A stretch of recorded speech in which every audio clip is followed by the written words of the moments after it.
દારૂના ભઠ્ઠી ચલાવતા લોકોને પોલીસની રહેમ નજર અને જાગૃત જનતાને હેરાન પરેશાન કરતી વ્યવસ્થા. મારું નામ મલેક હુસૈન અલી કરીમ છે. હું એક દેગામ ગામનો જાગૃત નાગરિક છું અને મારી સાથે ઇસ્માઇલભાઈ છે, બે ઇસ્માઇલભાઈ છે અને એક ઇદ્રીસભાઈ છે. અમારા ગામમાં ગોચરનો મુદ્દો ચાલે છે. ગામના લોકોએ 400 વીઘા ગોચર જમીન દબાવેલી છે. એની અમારા ગામ પંચાયતથી માંડીને ગાંધીનગર સુધી, મુખ્યમંત્રી સુધી રજૂઆત કરેલી છે. હવે હાલ અમારા ગામમાં એક દારૂની ભઠ્ઠી પકડાયેલી છે.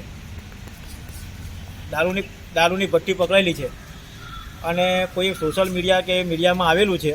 એટલે અમારા 4 જણને આ મેડમ ત્રાસ આપે છે અને અમને ખોટી રીતે ધમકાવે છે કે તમને ખોટા લિસ્ટમાં ફસાઈ દઈશું, ઢીકણું છે.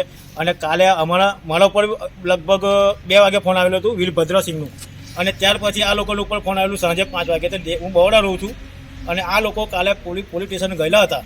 તો કાવી પોલીસ સ્ટેશન બોલાવવા ખાલી એવું કીધું કે તમારો જવાબ લેવાનું છે. અને મેડમે કાયદેસર આ લોકોને 6 વાગ્યાથી લઈને રાત્રે 10 વાગ્યા સુધી લોકઅપમાં રાખ્યા. અમારા ગામના માજી સરપંચ ઇબ્રાહીમ અને હાલના સરપંચના પુત્ર મોહિનભાઈ, એ લોકો રાતે આજીજી કરી અને મેડમને રિક્વેસ્ટ કરીને ત્યાર પછી આ લોકોને છોડ્યા છે. હવે આગળની પ્રોસેસ જે છે એ તમને આ ભાઈ ઇસ્માઇલભાઈ વાત કરશે કે શું અમારા જોડે સુલુક થયું છે રાત્રે. બોલો ઇસ્માઇલભાઈ. અમારા સંગાતે સાહેબે જબરજસ્તી કરી છે કે તમે નામ બતાવો. આ ફોટો તમે પાડેલા છે તો તમે હુસેનભાઈને આપ્યું છે, હુસેનભાઈએ સાદિક મુનશીને આપ્યું, સાદિક મુનશીએ પેપરવાળાને આપ્યું છે. તો તમે કેમ આ બધું ધંધા કરો છો?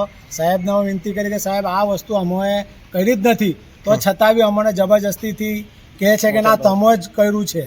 આ કામ તમે કર્યું છે. આ દારૂની ભઠ્ઠી માટે આ તમે ફોટો પાડ્યા છે ને તમે મીડિયામાં ચગાવ્યું છે.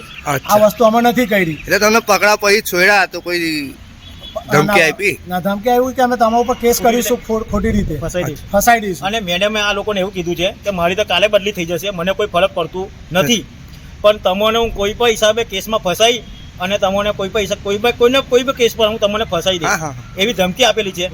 બીજી વસ્તુ કે રાતે મેડમ આ લોકોને ઉપર મારવા માટે એટલા બધા ટોટલમાં હતા કે ટેબલ પર અમે કાયદેસર કાલે અમારી એક જ મીડિયા અમે સાહેબને આવેદનપત્ર એના લીધે આપવા આવ્યા છે કે સાહેબ મયુર સાહેબ કાયદેસર કાવી પોલીસ સ્ટેશનનું CCTV ફૂટેજ ચેક કરે કે 6 થી લઈને 10 વાગ્યા સુધી આ લોકોને કયા આધારે લોકઅપમાં રાખ્યા છે.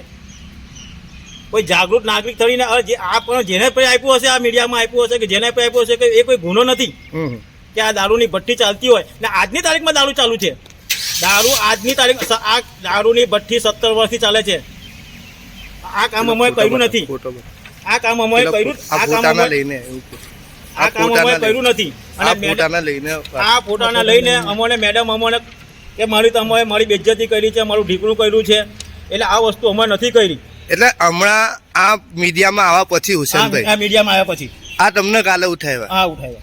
હવે ઉઠાવવા પછી આની કાયદેસર પગલા લેવા જોઈએ. એના બદલે તમને કે ત્યાં બોલાવીને તમને આ લોકોને 3 જણને લોકઅપમાં રાખ્યા. કાયદેસર આવો કોઈ કાયદો જ નથી. તમે તમને જવાબ લેવા માટે આજે તમે અહીંયા SP ઓફિસમાં રજૂઆત કરી, ડીસી કોપી લઈ લીધી છે. અને આ હકીકતમાં જો કાયદેસર કાર્યવાહી નહીં થાય, અમે આગળ ગૃહમંત્રીને અને બરોડા રેન્જ આજી સાહેબને પણ આ લેટર મોકલવાના છે. એટલે અમારી આ આવેદન પર તાત્કાલિક પગલાં લે અને મેડમ પર એક્શન લે. અને આજે ઉપર કાંઈ પણ અમારા 3-4 ઉપર કંઈ પણ થશે એની સંપૂર્ણ જવાબદાર કાવી પોલીસ સ્ટેશન વૈશાલીબેન આવી રહેશે. એની સંપૂર્ણ જવાબદારી મેડમની રહેશે. મેડમ અમને ખોટી રીતે કેસમાં ફસાવવાની ધમકી પણ આપેલી છે કે તમને કોઈ પણ હિસાબે કોઈ કેસમાં તમને ફસાઈ દઈશું. એટલે અમને હવે કોઈ શંકા, અમને બીક છે કે આ મેડમ કોઈ પણ આધારે અમારા ઉપર કેસ કરીને ફસાઈ દેશે. એટલે મયુર સાહેબને આજે અમે કાયદેસર SP સાહેબને અમે આવેદનપત્ર આપવા માટે આવેલા હતા. ઓકે.